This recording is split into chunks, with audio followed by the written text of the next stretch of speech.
देखें कि इतना बड़ा आईटी हब बन गया है इंडिया कि अगर आप पाकिस्तान के आईटी सेक्टर की बात करें तो यहाँ लाहौर में ही आपको सिर्फ आईटी के कुछ ऑफिस नज़र आएंगे। मोस्टली लोग यहाँ पे या तो आपको बेरोज़गार नज़र आएंगे या वो पाकिस्तान से मूव करके बाहर चले जाते हैं बाहर की कंपनीज में काम करने के लिए। चाहने वाले दिल थाम लीजिए क्योंकि मैं कुछ कहने जा रही हूँ। बोल बोल कि सऊदी अरब और ईरान ने दोस्ती कर ली और हम इतना सा मुंह लेके अब दुनिया के सामने खड़े हुए हैं, दे दो कुछ तो दे दो। इंडिया वाकई हमसे बहुत ऊपर चला गया और दुनिया इंडिया को मान रही है। I think third most economy के लिहाज से इंडिया जो है ना वो चला गया after this China and USA. तो अब इंडिया को अगर आप देख लें तो सिर्फ एक पॉइंट है, वन पॉइंट, वो है कंसिस्टेंसी।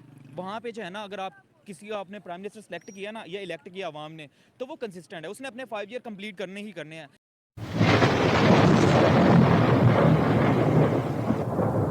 नमस्कार दोस्तों, क्या हाल है? होप करता हूँ कि आप ठीक होंगे और स्वागत करता हूँ आपका हिंदुस्तान डॉट में।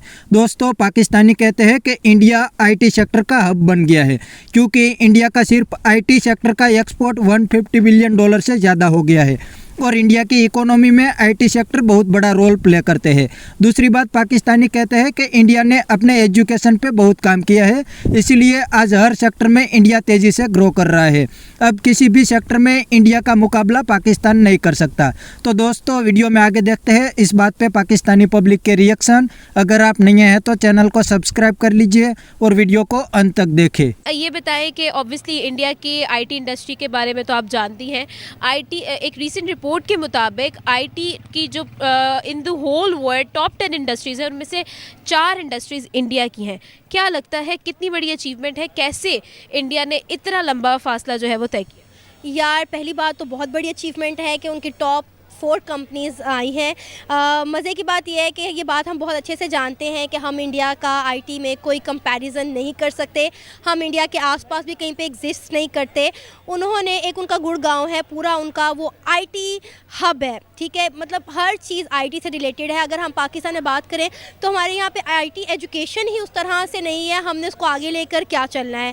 तो मेरा ख्याल है इंडिया की बहुत बड़ी अचीवमेंट है और शायद हमें भी इस चीज़ में आगे आना चाहिए। हम ये आए दिन खबरें तो देखते हैं, उन्हें अप्रिशिएट भी करते हैं, लेकिन अनफॉर्चुनेटली इस पर कोई असर हमारे पर इसका चीज़ का ना कोई असर नहीं होता है।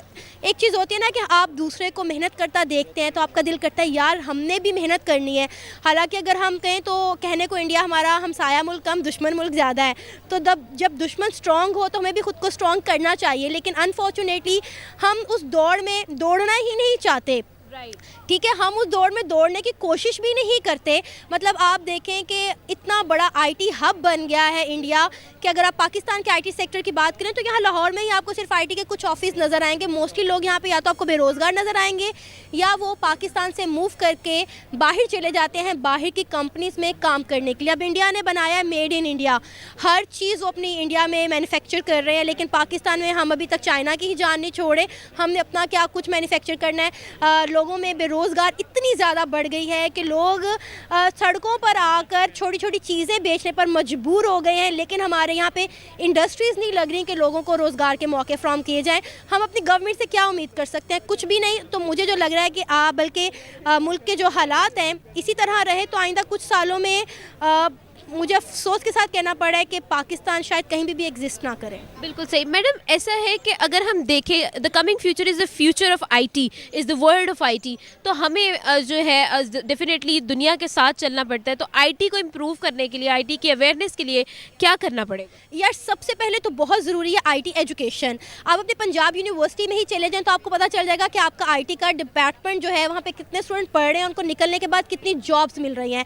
पहली बात है कि आप बेसिक शुरू करें एजुकेशन से, आपका एजुकेशन सिस्टम इंप्रूव होगा। उसके बाद यहाँ पर जॉब अवेलेबल होनी चाहिए क्योंकि जो बच्चे पढ़ के निकलते हैं उन्हें आगे जॉब्स ही नहीं मिलती, ठीक है। मतलब हर डिपार्टमेंट में अगर एक आपको क्लास में 60 बच्चा पढ़ के निकल रहा है तो आगे जाके 60 बच्चों को नौकरी नहीं मिलती है, ठीक है। तो ये आप देखेंगे यहाँ पे आईटी हब्स भी तो होने चाहिए, प्रैक्टिकल होने चाहिए, बच्चों में इनोवेशन आनी चाहिए, उन्हें क्रिएटिव होना चाहिए, जो कि नहीं है। मेरा ख्याल है हमें बुक्स को रट्टा लगाने से ज़्यादा प्रैक्टिकल चीज़ें करने की बहुत ज़्यादा ज़रूरत है। जब तक हम प्रैक्टिकल नहीं होंगे हम अपनी इस दौड़ में आगे नहीं निकल सकते। बिल्कुल सही, बहुत शुक्रिया मैडम सना। हमारे साथी उनका यही कहना था कि हमें प्रैक्टिकली काम करने की ज़रूरत है, फील्ड फील्ड के अंदर काम की और डेफिनेटली हमें अवेलेबिलिटीज़, जॉब अवेलेबिलिटीज़ की भी बहुत ज़रूरत है। मैडम हमारे साथ ही आगे बढ़ेंगे और लोगों से यही सवाल करेंगे। अगर आप कुछ शेयर करना चाहते हैं कमेंट बॉक्स में ज़रूर बताइएगा। What do you think Laiba, IT is important for a country? I think IT is important for a country because in the future, the computers and IT world is becoming a lot more popular, and in the future, that's going to be the main industry. So I think it's really important. We should focus on it. Laibor, as a Pakistani, what do you think why IT is not that much involved? People are not involved in IT and we don't have that awareness of IT. What do you think? Why is it so? I think it's just because there's not a lot of opportunities here, as much as there is in other countries, and I also think that it's a little bit because of the work ethic. Not a lot of people they're also not introduced to IT, but they're also yeah, and so they don't really work towards it, or they don't think it's important enough to work on or improve. So, Laiba, about a recent report about of the 10 top industries of IT, there are 4 industries that are from India. What do you think? Is it a big achievement? How did they achieve this? I think it's a big achievement. I think any way you can improve, it's really good. I think that India is a lot more open to they're more open to opportunities, and they're more open to other industries as well. So, yeah, basically that's exactly. So, Laiba, what do you think? How can we achieve that confidence in our students, and how can we raise awareness of IT? Because the coming future is of IT. So, what do you think? How can we raise awareness? I think it should start with schools. So there should be more programs opening for IT, and there should be more classes like teaching students about it, so that there's more awareness. अच्छा, ठीक है।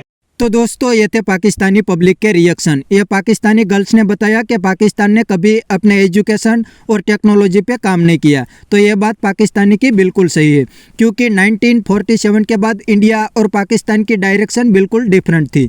India ने धीरे धीरे अपने education system और दूसरे institute को मजबूत किया, और दूसरी साइड पाकिस्तान ने सभी पाकिस्तानी को जिहादी बनाए और अफगानिस्तान में भेजे, क्योंकि इसके पैसे तो अमेरिका से मिलते थे। लेकिन ये सब धंधा अब पाकिस्तान का बंद हो गया है, इसीलिए अब काफ़ी सारे पाकिस्तानी को अकल आने लगी है, वरना ये सब हर जगह पे इस्लाम को घुसा देते थे।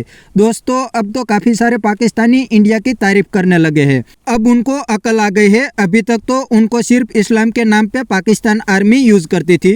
एनीवे दोस्तों, अब दोनों कंट्री को अपनी अपनी मेहनत का रिजल्ट भी मिल गया है। तो बस दोस्तों आज के वीडियो में इतना ही। यह था पाकिस्तानी पब्लिक का रिएक्शन। अगर आपको यह वीडियो पसंद आया है तो वीडियो को लाइक शेयर कर दीजिए और चैनल को सब्सक्राइब करना मत भूलिए। थैंक यू, मिलते हैं नेक्स्ट वीडियो में।